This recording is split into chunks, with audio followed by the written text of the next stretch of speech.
Hi friends, welcome to Annam's. இந்த வீடியோவில் புளி பேஸ்ட்டு எப்படி செய்யலான்னு பார்ப்போம். நிறைய பேர் ஆஃபீஸ் போகிறவங்களுக்கு புளி கரைக்க நேரம் இல்லாமல் நம்ம புளி பேஸ்ட் கடைகளில் வாங்கி யூஸ் பண்ணுறோம். அதை அவ்வளோ ஹெல்த்துக்கு நல்லதான்னு தெரியல. நம்ம வீட்லேயே இதை ஈஸியாக பண்ணலாம். பாருங்கள் எவ்வளோ திக்காக நல்லா இருக்குது. இந்த புளி பேஸ்ட்டு பண்ணி வச்சுக்கிட்டோம்னா நம்ம டக்குன்னு சமையல் ஆஃபீஸ் போகிற நேரத்தில் முடிச்சிடலாம். வாங்க இப்போ எப்படி இந்த புளி பேஸ்ட்டு பண்ணலான்னு பார்ப்போம். எங்கள் ப்ராடக்ட்ஸ் எல்லாம் யூடியூப்பில் கமெண்ட்ஸ்க்கு கீழே வந்துட்டுருக்கு. அதில் போய் கிளிக் பண்ணிங்கன்னா அதோட ரேட்டு டீட்டெயில்ஸ் எல்லாமே இருக்கும். அதை கிளிக் பண்ணி நீங்கள் வேணுங்கிற பொருளை ஆர்டர் பண்ணி வாங்கிக்கலாம். இப்போ புளி பேஸ்ட்டு செய்ய தேவையான பொருள் என்னென்னு பார்த்துடலாம். ஒரே ஒரு பொருள் தான், புளி மாத்திரம்தான். புளியில் இந்த காம்பு கொட்டை இதெல்லாம் இல்லாமல் நல்லா பார்த்து க்ளீன் பண்ணி நல்லா எடுத்துக்கணும். அந்த காம்பெல்லாம் இருந்ததுன்னா கொஞ்சம் வடிகட்டுறது சிரமமாக இருக்கும். நம்ம ஃபஸ்ட்டு எடுத்துட்டோம்னா ஈஸியாக இருக்கும். இந்த மாதிரி குட்டி குட்டியாக இருக்குது இல்லையா, இந்த மாதிரி இது எல்லாத்தையுமே எடுத்துடலாம். நல்லா க்ளீன் பண்ணி எடுத்துக்கிட்டோம்னா நமக்கு வடிகட்டுறச்ச ஈஸியாக இருக்கும். நான் 150 கிராம் புளி எடுத்திருக்கேன். இப்போ புளியை குக்கரில் தான் வேக வைக்க போகிறேன். அதுக்கு ஒரு 2 டம்ளர் அளவு தண்ணி ஊற்றிக்கலாம்.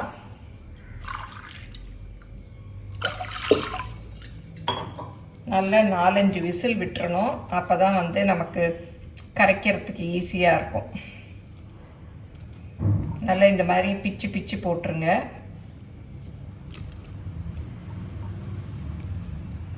நீங்கள் புது புளியாக இருந்தாலோ பழைய புளி கொஞ்சம் சேர்த்து செய்கிறதுனாலும் செய்யலாம், இல்லை ஒரே புளியில் செய்கிறதுனாலும் செய்யலாம். அது அவங்கவுங்க விருப்பம். ரெண்டும் மிக்ஸ் பண்ணியும் பழைய புளியும் புது புளியும் பாதி பாதி சேர்த்து கூட இந்த மாதிரி வேக வச்சுக்கலாம். இப்போ குக்கரை மூடி ஒரு 4 விசில் விட்டுடலாம். எப்போவுமே குக்கர்லாம் எடுக்கிறச்ச கழுவிட்டு எடுங்க. ஏன்னா நம்ம தேய்ச்சி வச்சுருந்தோன்னா அதில் பாய்ச்சையெல்லாம் ஓடும். அதனால் எப்போ எந்த பாத்திரம் எடுத்தாலும் கழுவிட்டு யூஸ் பண்ணிக்கோங்க. இது 4 விசில் வந்ததும் நம்ம ஆஃப் பண்ணிக்கலாம். குக்கரில் சவுண்டெல்லாம் போயிடுச்சு, திறந்து பார்க்கலாம். நான் 4 விசில் மீடியம் ஃப்ளேமில் அப்படியே வச்சு இது விசில் விட்டேன். பாருங்கள் நல்லா வெந்துருச்சு புளி.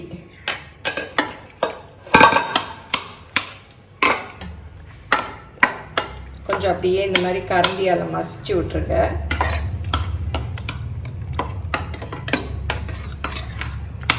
இந்த மாதிரி பெரிய கண்ணுல வடிகட்டி எடுத்துக்கங்க. இல்லை ஓட்டை இருக்கிறது மாதிரி இருந்தால் கூட பரவாயில்ல, எடுத்து எவர் சில்வராக எடுத்துக்கங்க. ஏன்னா சூடாக இருக்குது. இந்த புளியை இதில் போட்டு நல்லா அப்படி வடிகட்டிக்கணும்.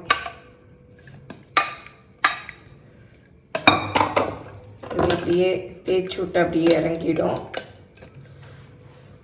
இல்லாட்டி ஆறின பிறகு கூட நீங்கள் அந்த மாதிரி பண்ணலாம்.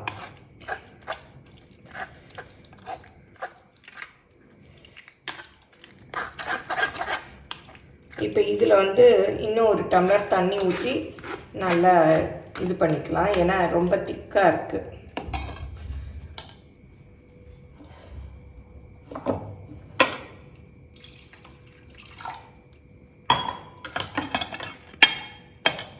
நல்லா மேஷ் பண்ணி வச்சுக்கலாம்.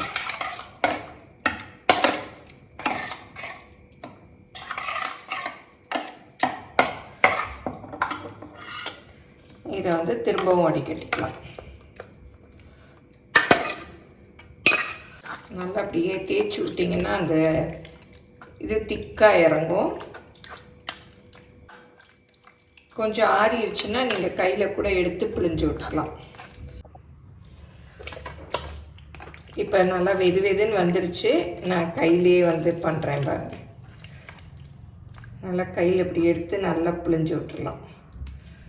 இந்த இதில் வடிகட்டின ரொம்ப சின்னதாக இருக்கிறதுனால கொஞ்சம் டைம் எடுக்குது. அதனால் நம்ம ரொம்ப அப்படி வடிகட்டிகிட்டே இருக்க மாதிரி இருக்குது. அதனால் இது எடுத்துக்கிட்டேன். இதில் பெரிய ஹோல்ஸ் இருக்குது இல்லையா, அதில் சீக்கிரம் வடிஞ்சிரும். நல்ல பல்ப் மாதிரியும் வரும். அதில் வடிகட்டினோன்னா தண்ணி மாதிரி வருது. இதில் அப்படியே பாருங்க, இதில் அப்படியே நல்லா விழுகுது.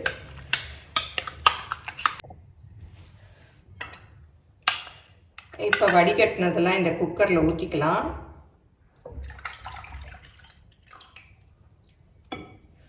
இதில் இன்னும் ஒரு 1/2 டம்ளர் தண்ணி ஊற்றிக்கலாம். ரொம்ப திக்காக இருக்குது.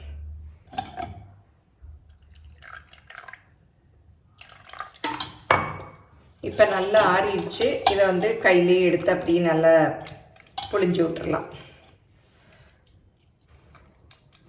இந்த சக்கையெல்லாம் வந்து தூக்கி போட்டுற வேண்டாம். பித்தளை பாத்திரம்லாம் கழுவுறதுக்கு வச்சுக்கலாம். நல்ல பளபளன்னு வரும். இப்போ பாருங்கள், புளியெல்லாம் வடிகட்டி எடுத்தாச்சு.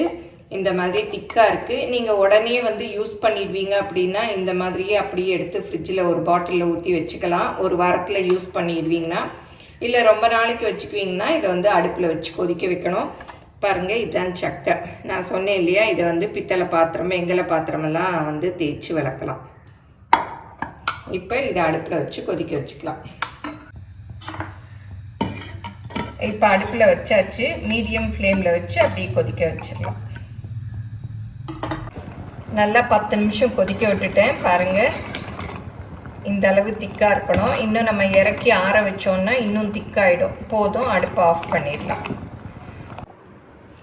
இது வந்து இப்போ ரொம்ப சூடாக இருக்குது. இப்படியே வந்து நம்ம பாட்டிலில் ஊற்றிடக்கூடாது. நல்லா ரூம் டெம்பரேச்சர் வந்த பிறகு தான் எடுத்து வைக்கணும். நல்லா ஆறட்டும்.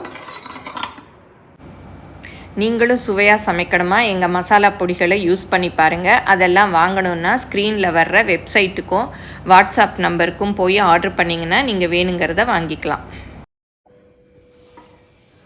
அப்படியே ஆற விட்டுட்டேன். பாருங்கள், நல்லா ஆறி நல்லா திக்காகிடுச்சு. பாருங்கள், நல்லா திக்காகிடுச்சு. இதை வந்து கண்ணாடி பாட்டிலில் ஊற்றி வச்சிடலாம். நல்லா க்ளீன் பண்ணிவிட்டு ஈரம் இல்லாமல் வெயிலில் காய வச்சு எடுத்து வச்சுக்கிட்டிங்கன்னா நம்ம இதை வந்து ஊற்றி வச்சுக்கலாம்.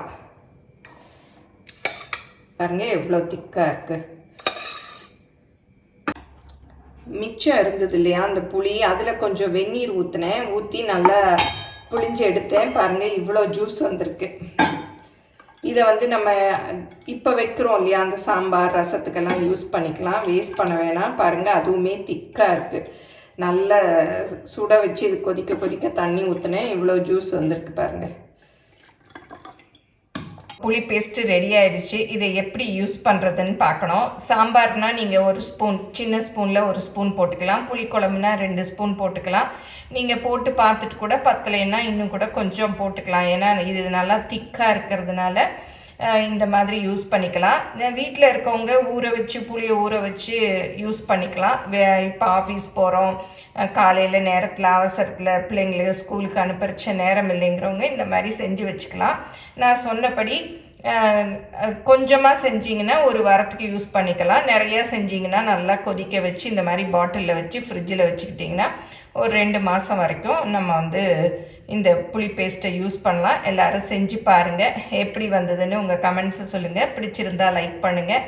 உங்கள் ஃப்ரெண்ட்ஸுக்கும் ஷேர் பண்ணுங்கள். எங்கள் சேனலை மறக்காமல் சப்ஸ்கிரைப் பண்ணுங்கள். ஃபேஸ்புக், இன்ஸ்டாகிராமில் அன்னம்ஸ் ரெசிபீஸை ஃபாலோ பண்ணுங்கள். தேங்க்யூ.